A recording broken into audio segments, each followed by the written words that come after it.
I also would like to invite the Kupu to join our conversation and also share a few thoughts about the future of Indian startup ecosystem. So Kupu, please, if you can introduce yourself and share a few points about your background as well. Absolutely. I'm just going to do a quick mic check. Am I audible? Slava, can you just give me a confirmation if you're able to hear me? Yes, we can hear you. Absolutely. So, hello everybody. Namaste. My name is Kupu and I represent Zoho Corporation from India. So, we're talking today a lot about how you make in India, the future of so many things with respect to the startup ecosystem. I'm so proud and privileged to be part of this wonderful panel where we are talking about the future. So, a little background about me. I have been in the workforce about 20 years now, and in the past 15 years, I have been contributing to Zoho's growth story. Right now, I head the startup initiative at Zoho, which means I get to work with some of the most brilliant minds in the country and across the world. People who have been focusing on innovation, people who write policies, from governments to people who run the startup ecosystem as true enablers. I get to work with them every day, and I really love talking about emotional intelligence in the world of artificial intelligence. And I've given a lot of keynotes across the world, standing at the crossroads of having been a microbiologist once to now what I do in the world of software and applications and cloud tech. It's very interesting, and every day is a new day, kind of reprogramming your mind to learn new stuff. So I'm very excited to be part of the panel. Thank you, Slava. Thank you so much for joining our discussion. It's a privilege to have you today. My first question would be about the Indian diaspora and role of the Indian diaspora in connecting international tech entrepreneurs. What do you think that diaspora can do, and how it can play the role in connecting entrepreneurs from abroad with opportunities in India? Absolutely. This question, I think, is kind of a spotlight for me. In the process of collecting my thoughts, sometimes you have to look back at your experiences in order to be useful. When a question is being asked, it's not just an answer for me. So I deep dive into a research. One is collecting all my memories and past experiences. So I realized in the past 2 3 years, especially in my experience, the role of Indian diaspora from across the world has been incredible. Not just in intangible ways of accessing network or bringing together international minds coming together in new ideas, but we see it as a tangible result where even in India, the government to everybody in the space of innovation has actively been talking about the contribution of Indian diaspora.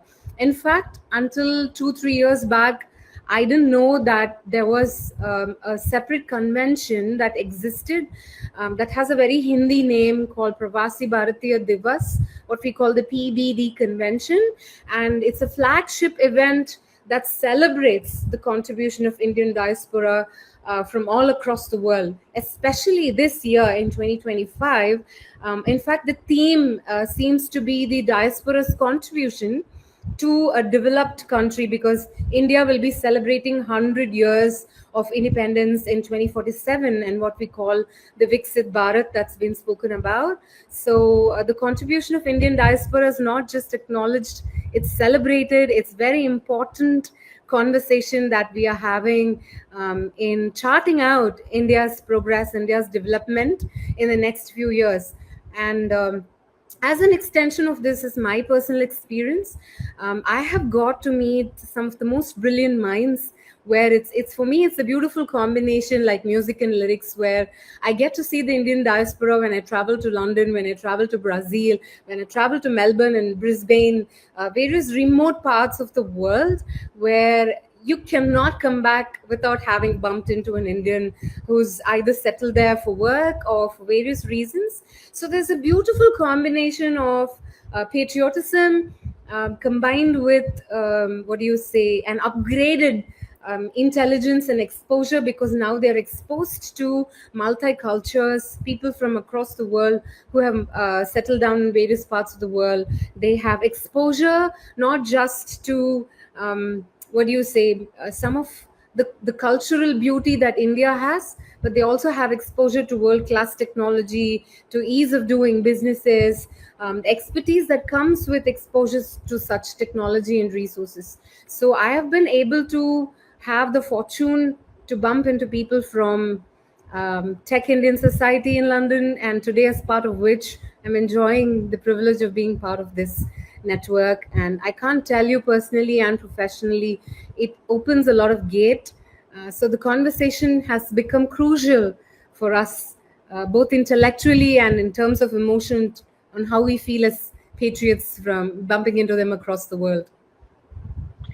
Thank you so much for your contribution. And that's what we're trying to do, is to build the bridges across ecosystems. And today we're trying to discuss about the collaborative opportunities to build a bridge between Indian ecosystem and other ecosystems from the UK to America and Singapore.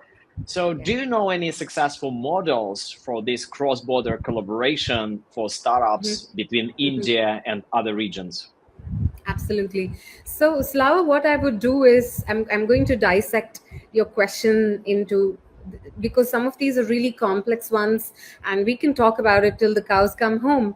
But to be useful and talk about few specific things, I come from Zoho that serves about 100 million users from across the world right now, and we are ourselves a bootstrap company. So next year we are touching a milestone of 30 years into doing what we are doing. So some of the examples I'm going to draw inspiration from what we have been doing as strategic collaborations, because now we have expanded not just in the USA for the longest, but also in several parts of UK and several parts of Singapore.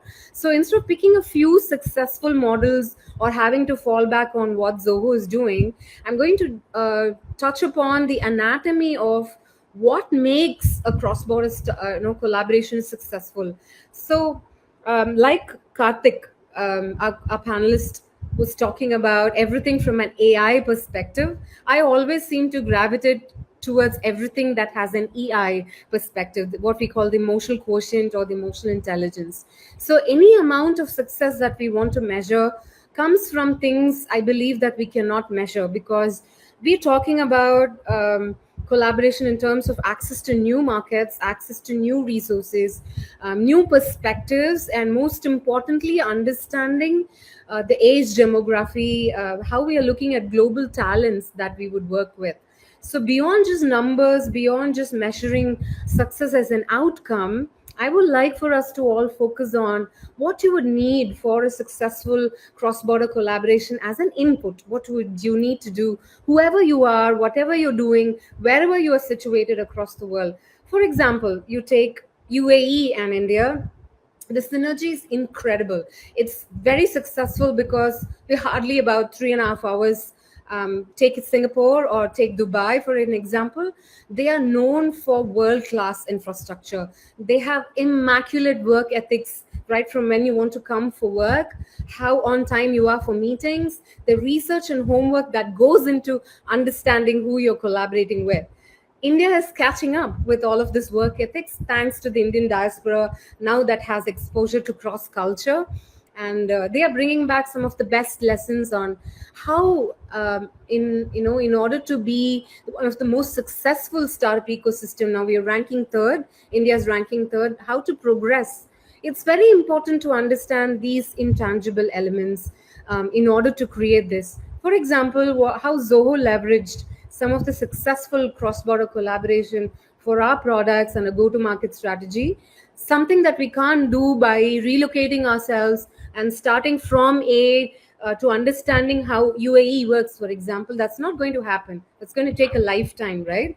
So what we did is we had collaborating partners that could understand what Zoho is doing, and they come with this rich understanding of culture, how the local people think, what their needs are.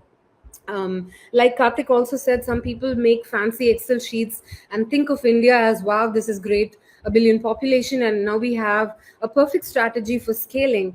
However, you take India's age demography, the number of languages we speak, and within Indians, we can give each other a proper culture shock. With all of this, it's very important. So we worked with a few partners from the local region who understands innovation, culture, age demography to everything. So when we introduced a few products, for example, the bookkeeping app or the payroll that helps you in doing so many things with your employees, we worked with these partners to understand, for example, how does the corporate tax in the UAE work? How do you even calculate the net profit of your business? What is the difference between your corporate income tax or your business profit tax? All of this could have taken years for us to learn, but working with a partner from that region helped us in kind of having our own niche go to market. And today, even when we talk about an app like Zoho Payroll, we ensured that we are in compliance with the UAE regulation, be it streamlining process, or you get your approvals, or how you would integrate with other apps. Because the key is understanding the compliance, key is understanding the data privacy of the region, other than also understanding the cultural differences that we have. All of this keeping in mind your curiosity that should be fanned by a genuine interest. If you're partnering with someone, it takes some good investment of time and genuinity, along with investment of money and the outcome that you would get. Thanks for asking this brilliant question. Thank you so much for your contribution. And we discussed about this cross-border collaborations. And if you talk on the level of startups, we want them to collaborate, we want them to co-innovate. So how do you think that international startups, they can co-create and co-innovate with Indian startups, and how they can create joint ventures and some partnerships together when it comes to these early stage companies? Absolutely. So, now we are interestingly in a time when we are handling the problem of more. There's so much happening. In the process of collecting my answer for this question, I realized we are looking at the future, right? I'm 43 years old, and I'm talking about how I want India to be at 2047 when we celebrate 100 years of independence. I'm also talking about the generation that is going to enjoy or is going to introspect or it's going to dissect some of the things that we are going to bring into action as a result of our policies, as a result of our conversations from today.